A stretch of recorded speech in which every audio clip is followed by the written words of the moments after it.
Pendant 23 années de rock'n'roll, le discret Robin le Mesurier n'a fait entendre au public que le son de sa guitare. Invisible dans les médias, le musicien londonien, fils de l'acteur John le Mesurier, n'a jamais appris le français.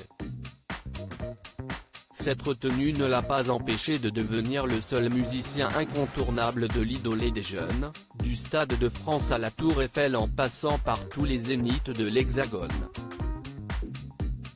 Ses proches amis musiciens ont relaté sa mort, survenue le 22 décembre à Los Angeles, après une lutte contre le cancer.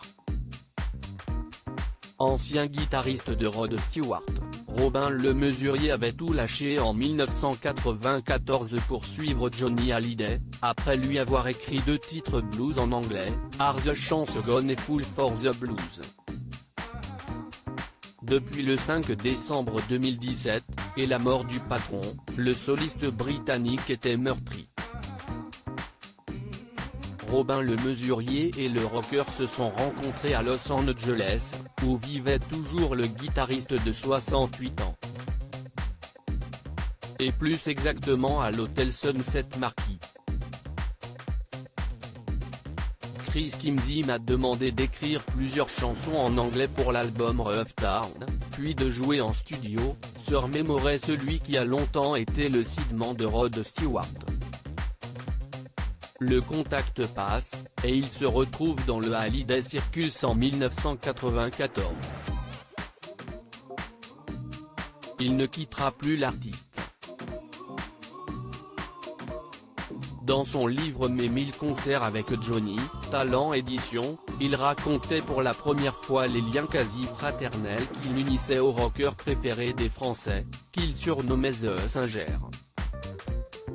On a directement accroché avec Johnny, j'aimais son honnêteté, son smile, on avait les mêmes goûts musicaux. Il vivait une vibrante amitié avec lui.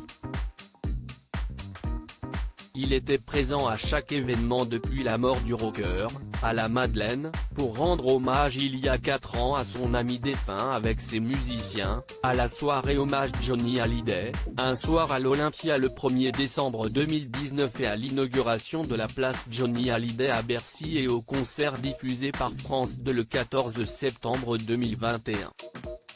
Il était connu aux États-Unis, la tournée américaine en 2014 affichait complet, précise Robin le Mesurier. Pour autant, il refuse le surnom du Elvis Presley français plébiscité par la presse US à la mort de Johnny Hallyday. C'étaient tous les deux des icônes et des performeurs sur scène, mais ils n'avaient pas le même style. Sa voix m'a directement transcendé, elle est incomparable, plaidait Robin le Mesurier, qui la trouvait tout aussi puissante sur le dernier album du taulier. Leur relation simple devient rapidement forte, à tel point qu'il est le seul musicien à traverser tous les changements d'équipe. Je me souviens que lorsque j'étais sur un tour avec Rod Stewart à Orlando, Johnny m'a appelé pour que je lui promette que je ne l'abandonnerai pas, rapporte-t-il, ajoutant que le rocker avait même refusé de le prêter à Michel Sardou. Il était bien sûr présent pour découvrir le documentaire Mon nom est Johnny à la projection de ce docu-live dont la première mondiale s'est tenue le 1er décembre 2021 au Regal Cinéma de Los Angeles. Un événement auquel Laetitia Hallyday et ses filles, Jade et Joy, 17 et 13 ans, ont naturellement pris part.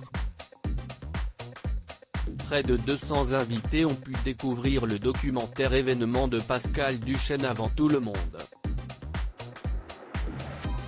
À l'écran, les spectateurs ont ainsi suivi les coulisses de la tournée nord-américaine de Johnny en 2014, le Born Rocker Tour, passé par Los Angeles, Miami, San Francisco, Washington, Houston, New York.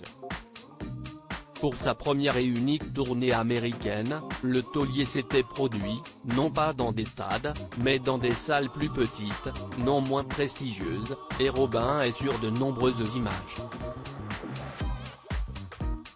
Depuis hier, la grande famille Hallyday est en deuil, Laetitia et ses filles sont bouleversées, la veuve du rocker devrait d'ailleurs rapidement lui rendre hommage sur les réseaux sociaux.